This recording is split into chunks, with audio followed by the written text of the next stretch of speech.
E não é que o Corinthians pediu a Globo para não jogar mais aos domingos e nem à noite.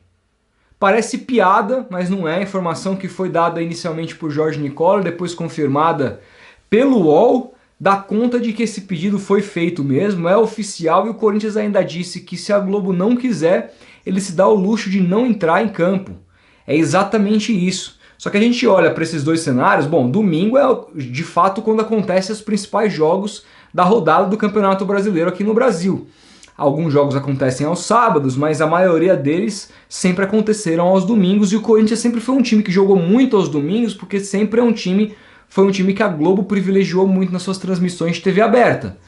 Outro jogo também que passa na rodada da semana é justamente à noite, numa quarta-feira à noite, depois da novela. Outros jogos que o Corinthians também costuma estar com frequência na tela da Globo, na TV aberta. Então, se não pode jogar à noite, domingo, vai jogar quando? Que horas? Vai jogar aos sábados, de tarde, dias de semana de tarde. Quem que vai nesses jogos? Quem que vai poder sair do trabalho para ir nesses jogos? Ou seja, absolutamente complexo, e eu fico pensando se isso vira moda. Mas antes de qualquer coisa, a gente precisa entender por que esse pedido foi feito. Primeiro porque o Paulo André, ex-zagueiro corintiano, jogava no Atlético Paranaense, que liderou o movimento Bom Senso Futebol Clube por muito tempo, processou o Corinthians por dívidas que tinha com o clube nesse processo, já que o seu contrato era CLT, e o Corinthians e outros clubes têm muitos contratos também com jogadores via CLT, alguns pagam, tem algum percentual de imagem, mas todos são contratados pela CLT. Na CLT, você prevê que você pague para o funcionário adicional noturno, se ele trabalhar depois de um certo horário, e também um adicional para feriados e domingos, que é considerado, pelo menos na lei trabalhista, feriado. Então, quando o Paulo André foi fazer a cobrança lá para o Corinthians, os advogados dele pediu esses adicionais por conta de ter jogado aos domingos e ter jogado à noite. Eles acabaram entrando num acordo lá no que se deve receber, mas isso influenciou o Corinthians para não sofrer esse tipo de processo no futuro, pedir esse acordo com a Globo. Mas aí eu fico pensando, e aí? Será que a Globo vai topar perder o Corinthians das suas principais grades? Porque se a Globo disser sim para isso, ela simplesmente está dizendo sim que não vai passar mais nenhum jogo do Corinthians, a não ser que ela mude o seu horário de futebol, a não ser que ela comece a passar jogo sábado à tarde, começa a passar jogo quarta-feira à tarde, porque domingo à tarde, que é o jogo dela, não tem Corinthians, quarta-feira à noite, que é o jogo dela, não tem Corinthians, se isso acontecer. E se a moda pega, outros clubes pedem isso também, os jogos vão acabar nesses horários, o que vai acontecer? Então, assim, realmente é um negócio que me pegou muito de surpresa, eu fiquei assim, boquiaberto, porque eu nunca imaginei que a gente veria um cenário como esse. Ainda mais agora, em época de pandemia. Será que tudo vai mudar depois que o futebol voltar? Corinthians também está com uma dívida aí com relação à FGTS, dívidas fiscais. Só uma matéria no Globo Esporte do Bruno Cassucci, mais uma repórter que não me lembro o nome agora, vou ficar te devendo, mas vou deixar o link dessa matéria aqui na descrição desse vídeo, que eles conversaram com especialistas e dizem que essa dívida fiscal, do Corinthians já se considera, já se constitui crime fiscal do clube.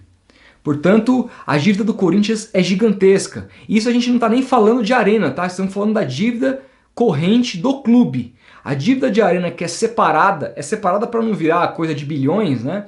Ela só se acumula porque o que o Corinthians paga da arena por ano, que é o que ele compromete da bilheteria que ele tem no estádio durante o ano inteiro, não é o suficiente para pagar a arena, e mais do que isso, os juros são maiores do que o Corinthians paga de bilheteria por ano. Portanto, a dívida junto com a inflação e os juros vai só aumentando com o passar dos anos. Não é a loucura dizer que o Corinthians pode, num curto período de tempo, perder a arena. De repente o Estado resolve tomar a arena, fala, olha, infelizmente o Corinthians não tem condição de pagar, ninguém, a Caixa, o Odebrecht, vamos tomar a arena. É lógico que seria o Estado, o governo, assumir uma outra dívida também, porque a construtora precisa ser paga, né? O Estado precisa ser pago, o Banco Estatal, a Caixa Econômica precisa ser pago, e alguém vai ter que pagar isso. Mas fica muito difícil imaginar que esse alguém vai ser o Corinthians nessa situação toda, que ele só consegue ali prever o dinheiro da bilheteria para isso. e continua investindo, e continua contratando, e fala agora em correr atrás de Jô, e o presidente aumentando as dívidas, assume que cometeu uma série de equívocos, mas meio que dá a entender de que não tá nem aí porque vai sair no final desse mandato para deixar a bucha para outro. A situação do Corinthians financeiramente nunca esteve tão horrorosa, nunca esteve tão preocupante.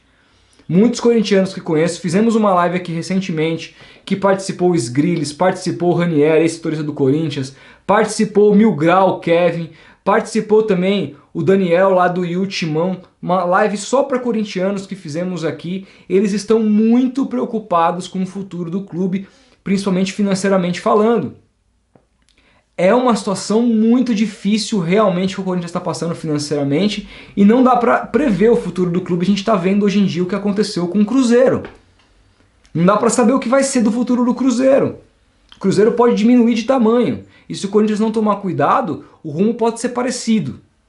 Então, assim, nesse cenário todo, eu fico imaginando o que vai ser se todo mundo, se a moda pega, todo mundo resolver mudar os horários para não correr risco de ser processado pelos jogadores. Porque se a justiça da causa ganha para alguém, outros jogadores podem tomar os mesmos processos de vários clubes. Porque não adianta só você pagar o jogador em dia. Pensa, mas fala assim, meu time não corre esse risco porque o meu presidente paga os salários em dia.